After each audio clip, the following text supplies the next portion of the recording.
Une heure en France, Denis Faro, Frédéric Le Tournier sur France Bleu. 16h40, c'est l'heure de retrouver Anthony Vittorino. Anthony, avec vous, chaque jour on redécouvre nos savoir-faire made in France. Et aujourd'hui, direction le Tarn avec les poteries d'Albi. La ville rouge Albi, classée au patrimoine mondial de l'UNESCO. Rouge, car la brique et les tuiles sont omniprésentes dans cette cité épiscopale absolument magnifique.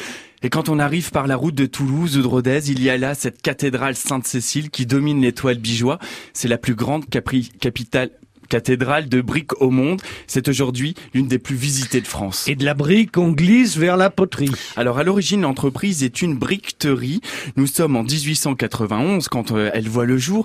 Et durant 3 générations, la famille Berjal se consacre à la brique. Dans cette région, l'argile y est abondante. D'ailleurs, en grec, argile se dit kéramos. Cela veut dire littéralement terre à potier. Compris, Anthony, mais quand passe-t-on de la brique à la poterie? En 1962, avec la 4e génération qui décide de faire évoluer l'entreprise en créant la poterie Berjal qui prendra le nom des poteries d'Albi en 1978. Mais pourquoi se spécialiser dans les pots en particulier? Eh bien parce que cette argile cuite a une forte porosité et c'est cette porosité qui est très bonne pour le développement des plantes et de leurs racines. Voilà pourquoi les poteries d'Albi sont idéales pour nos jardins et nos plantations. Je précise que même si aujourd'hui l'expression terre cuite désigne généralement une céramique, le grès ou la porcelaine sont, elles, des terres cuites vitrifiées, donc sans cette porosité. Un pot, ça pourrait sembler simple à faire et pourtant, c'est tout un savoir-faire, non? Et il se raréfie de plus en plus. On peut parler de véritables trésors vivants que sont ces maîtres potiers et les émailleurs des poteries d'Albi. Car cette activité de céramisme fait appel à une fabrication entièrement réalisée à la main, suivant des techniques traditionnelles. C'est ce savoir-faire humain, irremplaçable, qui se transmet de maître à élève.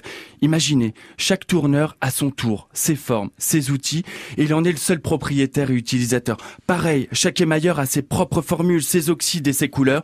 Il n'en fallait pas plus pour que l'entreprise reçoive le label Entreprise du patrimoine vivant. Toujours tout à la main, l'entreprise n'a pas cédé à la mécanisation. Ah non, et la 6e génération à la tête des poteries d'Albi est très claire sur ce sujet. La main est et doit rester omniprésente. Sachez que pour réaliser une poterie, la pièce sera manipulée en moyenne 24 fois. Chaque pièce est signée et vendue avec son certificat d'authenticité. Et qu'est-ce qui vous a le plus surpris dans ces ateliers, vous, Anthony? Le chant à la sortie du four, les pots chantent. C'est dû à la dilatation de la terre et des émaux au cours du refroidissement. C'est un véritable concerto, on a l'impression d'entendre plein de petites cloches, c'est totalement bluffant. Ouais, ça cassait des briques, votre Made in France. Là. Votre chronique à retrouver comme chaque jour en podcast sur francebleu.fr. Demain, on joue au baby-foot avec vous. Dans la Creuse. Avec des balles molles ou des balles dures? Les deux, Denis. On verra demain.